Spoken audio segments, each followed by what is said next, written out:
Kita semua shock ketika kita masuk ke dalam krisis pandemi ini. Bahkan sebagian sekarang ada yang frustasi. Tapi yang menarik adalah ternyata ada sebagian dari kita yang bisa lewati itu semua dan sekarang lagi bertumbuh untuk jadi jauh lebih baik dibandingkan sebelum masuk ke masa krisis. Lalu apa sebenarnya yang membedakan mereka dengan kebanyakan orang yang bahkan sekarang depresi? Dan gimana ya caranya supaya kita bisa jadi seperti mereka? Yuk kita cari tahu.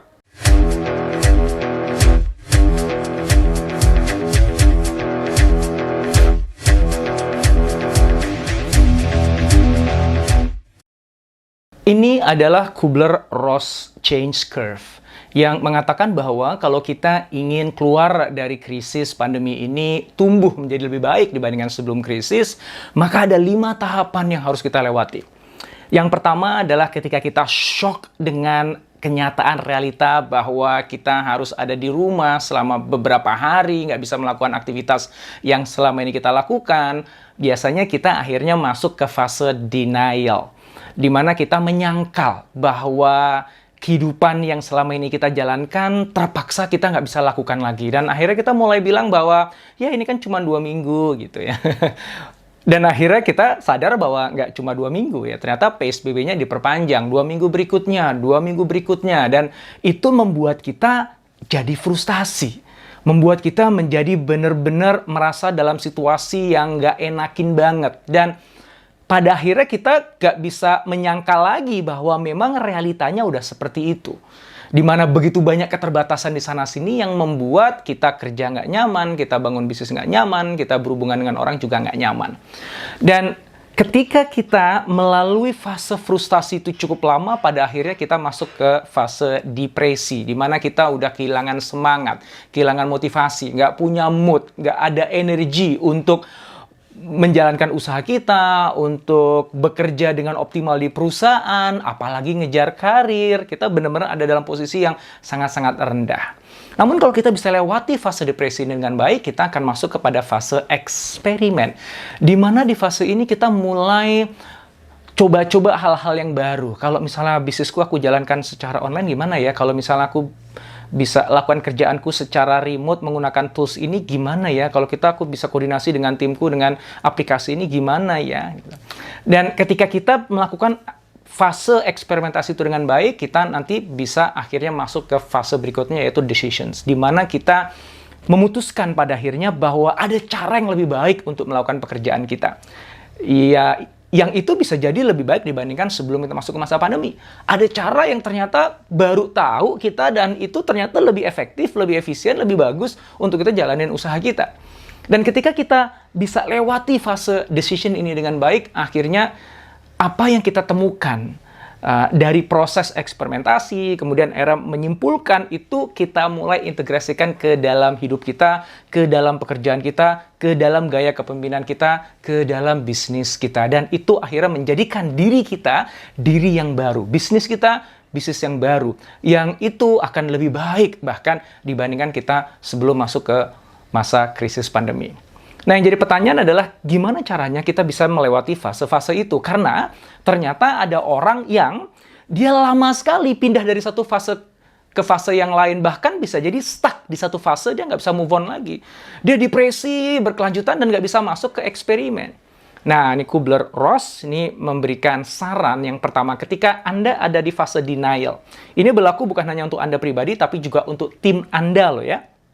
Anda sebagai leader, gimana Anda bisa bantu tim Anda untuk bergerak dari satu fase ke fase yang lain secara cepat dan mudah. Ketika ada di fase denial, maka yang perlu Anda lakukan adalah create alignment. Maksudnya apa? Kita perlu ngajak diri kita maupun anggota tim kita untuk kita sama-sama nyadarin bahwa memang realita udah nggak kayak dulu lagi gitu. Yuk kita selaraskan yuk persepsi kita tentang kondisi yang ada sekarang. Yang jadi keterbatasan apa, yang jadi peluang apa, ruang di mana kita masih bisa punya kontrol apa, ruang kita nggak punya kontrol apa, gitu. Jadi akhirnya kita nyambung dengan realita, align. Akhirnya tim kita satu dengan yang lain saling nyambung, saling melihat situasi ini apa adanya dan punya perspektif yang sama, gitu.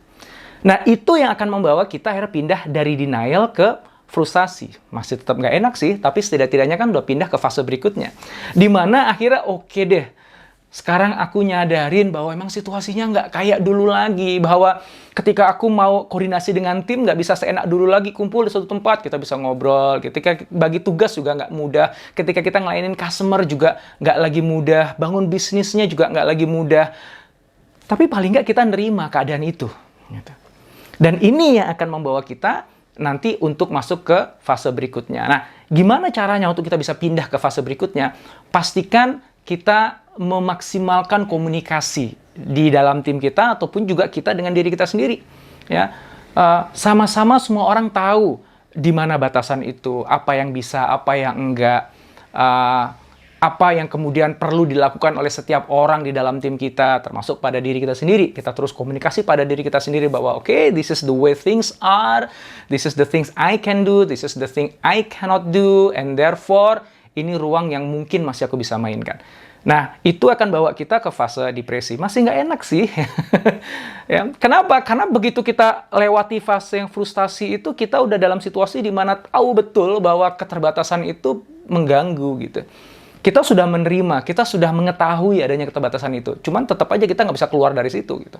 Dan ini bukan urusan minggu ke minggu, tapi bulan ke bulan. Dan semakin lama kita dalam situasi yang sulit itu pasti akan membuat kita kehilangan mood dong. Iya kan? Tapi nggak apa-apa, paling nggak kita udah move on dari frustasi. Nah, supaya bisa move on dari depresi menuju ke eksperimen, yang perlu kita lakukan adalah spark motivation. Kita sebagai leader ke tim kita perlu tahu nih apa sebenarnya hope and fear-nya mereka, harapan-harapan, keinginan mereka, ataupun ketakutan mereka. Misalnya kita bilang dari aspek ketakutan deh ya, bahwa kalau seandainya mereka terus depresi, akhirnya mereka kinerjanya drop, produktivitasnya turun, risikonya apa sih? Risikonya kan dia bisa kehilangan pekerjaan, dan situasi sekarang di mana perusahaan ini lagi pengetatan ikat pinggang dan PHK di mana-mana, jangan sampai dia kemudian bisa menjadi korban dong. Maka mereka harus punya cara untuk bangkit dan akhirnya tunjukkan kinerja yang bagus, kan gitu.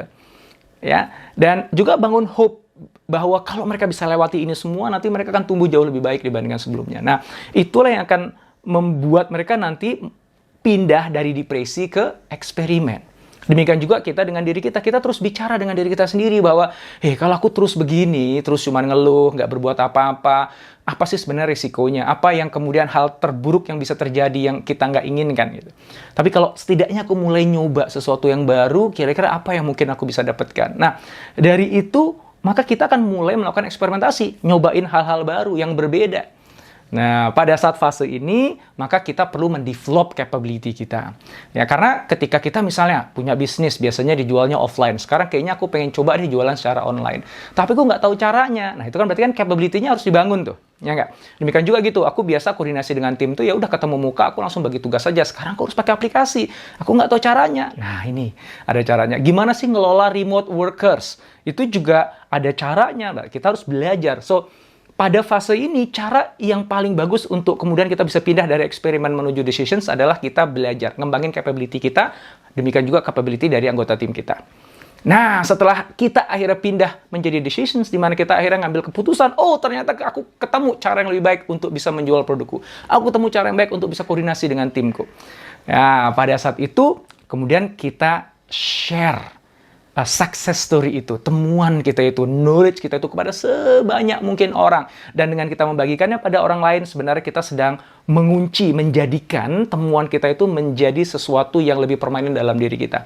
Dan itulah kemudian akhirnya terjadi sebuah integrasi dalam kehidupan kita, dalam pekerjaan kita, dalam bisnis kita, yang itu menjadikan kita individu yang baru yang lebih baik. Bisnis kita, bisnis yang baru yang lebih baik dibandingkan sebelumnya.